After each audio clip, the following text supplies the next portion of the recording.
If you are a baseball fan, you know him and you know that he's kind of a villain. There are a lot of people that despised Jeff when he played baseball. I love to compete, and I've been out of baseball now for this is my 4th year, but now I'm still in shape, and whether I can compete socially, we'll see. But I still love to win and hate to lose. I actually think Jeff could win this game. It wouldn't surprise me if he made it to the end and then made a really compelling argument. If Jeff Kent gets to the end and the guy next to him doesn't say, "Are you kidding me? 17 years of mid-7 figures?" That's all I got to say to beat Jeff Kent. Sure, I don't need the money, but let's play the game. Let's play the game and find out who the best person is, and then the trophy, the champion, gets $1 million. And it's not even $1 million, it's 600 grand by the time Obama takes it. Every season of Survivor is a story. There are main characters, sidekicks, comic reliefs, and villains. A good season of Survivor tells a compelling story with characters you love and characters you hate, in hopes that it all ends in a satisfying conclusion. Each story that we look at together will go through one character's journey from beginning to end, while analyzing every character moment and strategic move to determine whether they were a hero or a villain and whether they were a good or bad strategist. And with that, welcome to Once Upon an Island. Now, for reference, we are only observing what the TV show is showing us and what stories being told through the show.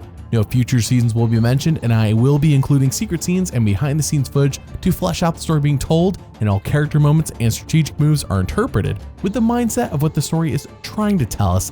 Now at that, 39 days, 18 people, 1 survivor.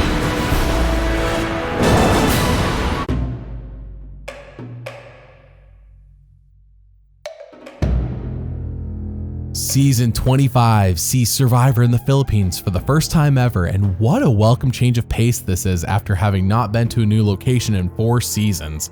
Our protagonist is Jeff Kent, a former MLB star, and he is now playing Survivor, and you better believe he's taking the Gary Hogaboom approach of being a former ball player who is now pretending that there's someone else, that they never played ball before. That's what he tells us his strategy is. But this season's biggest twist isn't Jeff Kent, no. It's the fact that 3 players are returning, and they were all previously medically evacuated. We have Michael Skupin, who fell in the fire in season 2, Jonathan Penner, who got a massive knee infection in season 16, and Russell Swan, who almost died during an immunity challenge in season 19. All characters, none who are good at strategy. Jeff's tribe, Calabao, gets Penner, and right away, they're told to grab supplies and jump off the boat, which leads to 10 seconds left. Before what happens? Before you got to get off the boat, brother. You played this game before. Okay, let's cut it. Cut it. Your leg okay, buddy? Is it broken? Is it twisted? Oh, I heard it popping. I don't know if that was the bamboo on my knee, but we'll see. We start with returning players from injury, and within the first 3 minutes, my knee's pinned, and I could possibly have torn my MCL, and this is too bad to believe. If my teammates smell blood, they're going to kick me off this island real fast. Getting on this sand and walking around right now, my knee wants to buckle on the inside, so they just did it again. I ain't feeling too good on the medial ligament. I think is hurting. God, are you kidding me? I don't want anybody to know I'm hurt. I'm trying to play it off the best I can for now. Jeff is already injured. Are you kidding me? Though I doubt it's a tear as he feared, because I think you'd be in a lot worse shape and it would show. Jeff then talks to the other new players on his tribe, Carter, Katie, Dawson, and Dana, about how people like returnees, they shouldn't get to win. They already had their shot at the $1 million. Oh, the irony, but the others agree. Anything to unite them against a common enemy is in Jeff's favor after all. But what they don't know is this guy's made $60 million playing baseball. If anything, he's the one who's least deserving of winning the $1 million. When people begin talking to each other and learning about each other, they ask Jeff what he does, and he says, "I own a ranch and some motorcycle dealerships." All true, and no one mentions baseball. Well, no one except... I used to spend time with a guy who was really into baseball. And I know who Jeff Kent is, but there's been no mention of him being a former professional athlete who's made probably $30 million in his career. I don't think the other tribe members know, and I think Jeff likes it that way, but I will tell him that I know as soon as it becomes valuable to me. We shall see if Dawson does anything with that information, but on the other hand, if I were the others hearing how Jeff has a ranch and multiple motorcycle dealerships, I would think that he doesn't need the money at all. He's already rich. But in the meantime, Penner is constantly sneaking around by himself away from the other 5, and we see Jeff basically become the newbie player's leader. Penner is making this way too easy for him, but their tribe wins immunity, and that is it for the premiere episode, which leads to, do you want to tell me what videos I should make? Well, the patrons on Patreon pick 3 videos or more for me to make every month, and you can too. You also get to watch everything I make up to 6 months early and join our Survivor Fantasy League every Survivor season. If you're interested, then there's a link in the description. Thank you for your support. Now with that, episode 2 sees the rain that they have seemingly gotten non-stop. It's just not letting up. On one hand, this sucks because they're stuck in the shelter playing checkers on their self-made checkerboard, but on the other hand, it has given Jeff's leg time to heal, and at the immunity challenge, him and Penner pull it off. Nice. But back at camp, the ladies are, how do I say this? They're pent up. I guess that's the best way to put that. Any soft cheese, I will. You like truffle cheese? Soft cheese, You'll do what for? Soft cheese. Soft cheese only. Hard cheese. You should Well, treat not- that girl. I look at girls' boobs. Women's. I thought I should be the one talking about the boobs, man. No, it's 2 straight girls over here that's talking. You said I had a great rack. She has a good rack. Carter's got a lead. The things that those girls talk about and the language that they use just throws me off completely. I'm not used to it at all. I felt someone's boobs that not just weird comparing boobs. And As you hers, do. As you do. I was feeling some guys. hers were much as you do. smaller. So Penner and Jeff are married, and Carter seems uninterested. Who will Dawson and Katie jump first? Episode 3 brings with it something strange. The part of the rice basket that was there before is now gone. Like the top part of the rice basket, it's missing. Why? Well, people quickly do the math and realize that, like on Survivor China, that must have been the hidden immunity idol. It was in plain sight and no one knew about it. Hot dang, Penner got it and Jeff is mad. But him and Penner do win their tribe immunity yet again, and back at camp, they have a talk. And I think that you think that I have the item. I do have the item. Obviously, you want to get ahead of the game, and I want to too, you know, and if it means I got to ride in your boat because you got some power and you got some knowledge on how to go forward, then I ride in your boat for a while. Okay, all right, man. Good deal. At the end, he wanted to cut a deal with a handshake, so I gave him a 4-finger handshake, not a manly shake, not a 5-finger handshake, because I'm not so committed. In my book, unless it's a manly handshake, it's not going to count. That handshake thing is so dumb. It's so dumb that I love it. It reminds me of Sandra like crossing her toes or whatever she did in season several Pearl Islands when talking with Fairplay. But here in episode 4, we finally get a break from the rain. And with that comes Jeff realizing that the only person on his tribe he likes to talk to is Penner. Well, how the tables have turned. The guy he wants out the most is also the only guy he really gets along with. They even talk about working together, and this time, Jeff finally means it. But now the tribe seems to be split down the middle between men and women, 3 and 3. Jeff wins his tribe immunity again, that is 3 times now. And in episode 5, we see Matt sing, the blue tribe is down to just 2 members. They really suck that bad. They lost every immunity so far. So their tribe is dissolved. Denise joins Jeff's tribe and Malcolm joins the yellow tribe. Jeff's tribe would have been better off with Malcolm, let's just put it that way, especially considering Malcolm's challenge prowess and the gender split occurring on Calabar. They then lose reward in part thanks to Jeff, and believe it or not, it won't stop raining again. I know, what a shocker. And this causes Dana to quit. It seems like a medical evacuation due to how bad it is, but no, she just quits.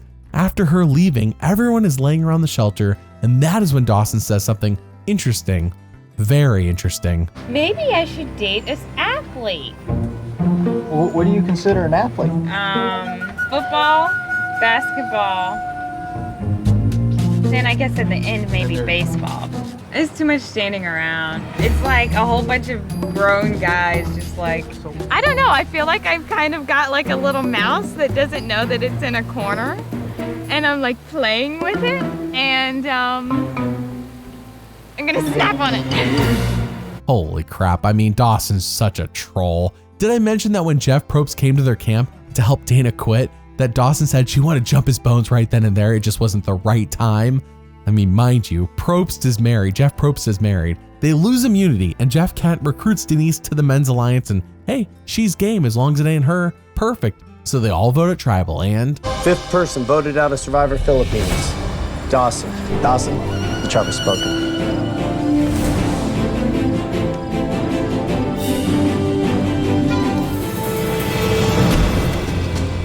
Jeff Kent, I mean, I could have blown up his spot, but you know, I've really come to care about these people, and he's not going to go that far anyway, the way that he's playing. I don't know if he wins. He owes me so big. I want a motorcycle, a helmet, a sidecar, and a pink gun.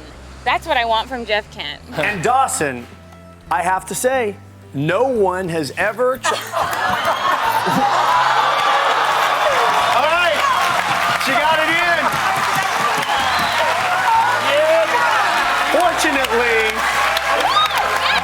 Fortunately, she doesn't kiss anywhere as good as my wife. Dawson is a nutcase, and yes, that was her kissing Probst at the live reunion after the season ends. Episode 6 sees a strange turn of events as the challenge that should have been a fast-paced soccer match ends up being a slow, tired stalemate that goes on for over an hour, which causes Penner to trade their tribe's remaining rice supply for the reward win. And I gotta say, I think Penner won this deal. The merge is the very next episode, and their reward win nets them sandwiches along with letters from home, and they don't even finish all the food that they get on reward. Yeah, it's a ton. But those letters from home show that Jeff Kent does indeed have a soft side to him. We then go to the immunity challenge where Jeff is the star of his tribe, scoring them 3 points, but ultimately, Malcolm comes out the hero in this challenge, netting his tribe 3 points, except his tribe wins, and the last point is on Jeff Kent. So it makes Malcolm look like a hero, even though Jeff did an equal amount of work for his tribe. His tribe is just worse. So back at camp, Jeff wants Penner out, but sees that Penner would be better come the merge. Carter then asks Penner if they should vote off Katie or Penner. To Penner's face, he asks this. He says, should we vote off Katie or Penner? And Penner's like, well, it would be a real shame to lose Katie.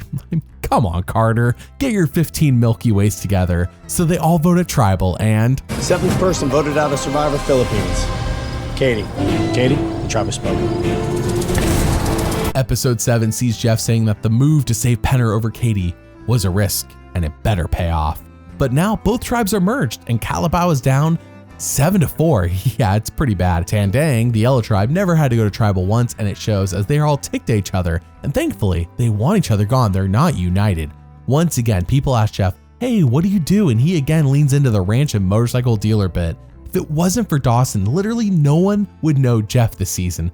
Good thing he didn't play with Danny Boatwright, right? We then see in a secret scene how this tribe is named, and it's called Dang Rain. But here's some inside baseball for you. It was supposed to be called F-Rain, but not just F, you know what I mean. It's supposed to be called F-Rain, but the show told them no, so they compromised. But do you recall how Jeff just saved Penner to vote off Katie? Well, Penner's gotta go. We're gonna get Penner out of here. I don't want him to win. He's had his chance. Right. I think he is the idol, though. And he may, because I don't have it. If he's got the idol, He has to be a blind side. yeah, and I may be able to help play in that. I know Penner's got the idol. Nobody else knows for sure if he does or not, but I know he does. And I'll join any gang as long as I can get Penner out before I get out. So Penner plays the idol, we flush the idol in our gun. The only thing tomorrow, though, is we can't let Penn or RC win immunity. Right. Anybody else can win. Oh, this is gonna be fun. All right, cool. You guys have been thinking the same way we've been thinking this from day one. I mean, if it works, it works, but what is Jeff's long-term plan here? Penner wants to work with him. Why not take Penner to the end and pitch to the jury that Penner already had his shot and he blew it? It's like Jeff is playing with horse blinders on. Carter then wins immunity, and Scoop and talks to Jeff and says, hey, I want some Tandang members out. Will you help me? Perfect, just perfect. So Penner and RC tell Jeff, we want Pete out, but for whatever reason, this doesn't tickle Jeff's fancy.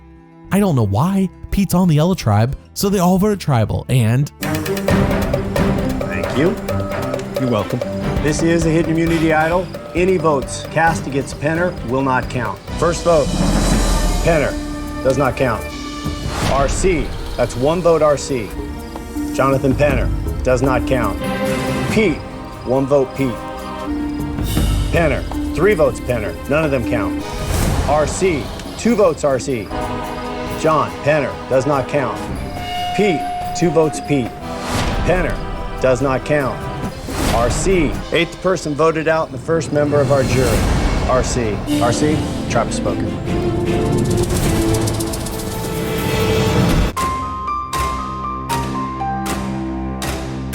What a mess that was. The numbers were going to be 5-4-2 no matter how it happened. Like, it wasn't ever not going to be Penner if he didn't play his idol.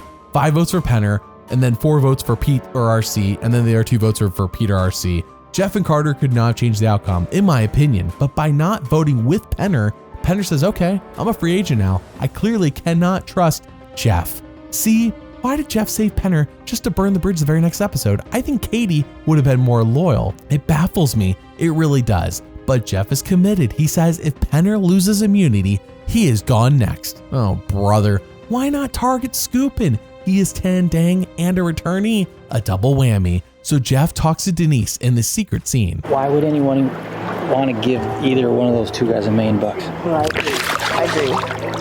Scoopin's about wore out. Yeah. You could beat him in an immunity challenge. Physically, he's getting tired. Okay, so that's not a physical threat, number 1. Number 2, Penner's a physical threat and a puzzle threat. Absolutely. But we can't get him out tonight. Right.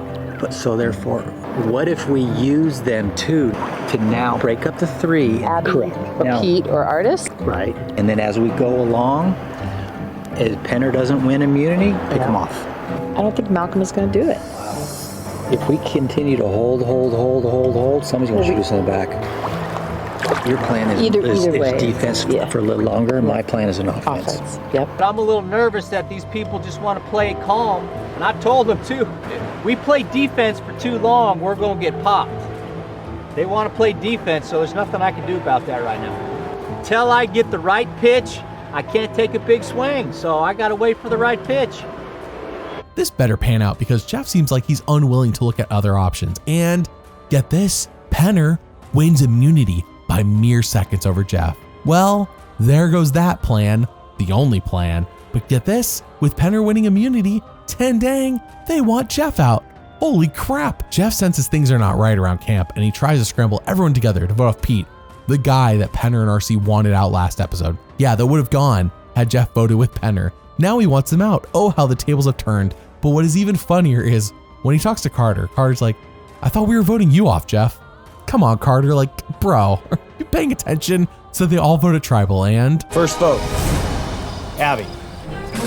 Pete, 1 vote Abby, 1 vote Pete. Jeff. Jeff, 2 votes Jeff. Pete, 2 votes Jeff, 2 votes Pete. Jeff, 3 votes Jeff. Pete, 3 votes Jeff, 3 votes Pete. Jeff, that's 4 votes Jeff. Pete, 4 votes Pete. 9th person voted out and the 2nd member of our jury. Jeff. Jeff, the tribe has spoken. You know what pisses me off? Is I think I've made about $60 million playing baseball, and I want this frickin' $1 million in this game. One of them, just one. Are you kidding me? And it's not even $1 million. It's 600 grand by the time Obama takes it. So let's break this down. How is Jeff Kent as a character and as a strategist? Honestly, I expected more. For someone who's such a villain in baseball, he seemed pretty tame here, and ultimately, it led him to play a low-key game. I think it was better than just outright being a villain, of course. I do think he did get himself in a big hole here by fixating way too much on Penner, not being open to other avenues to win. Jeff goes out on a 5-4-1 vote, and that one vote, that was Penner. He was the oddball. He could have made it a tie, and there could have been a revote. Yep, but Jeff caused that. Jeff is the reason Penner was a free agent. Jeff undid his own game and will always be remembered for his iconic final words, "Thanks, Obama." Out of 8 character moments shown on the show, 4 were heroic and 4 were villainous, making Jeff a polarizing character on Survivor Philippines. And out of 25 strategic moments shown on the show, 17 were smart and 8 were dumb, making Jeff a smart strategist on Survivor Philippines. Thanks for watching, and doubly thanks for liking and subscribing. I'll see you all next time. And it's not even $1 million. It's 600 grand by the time Obama takes it.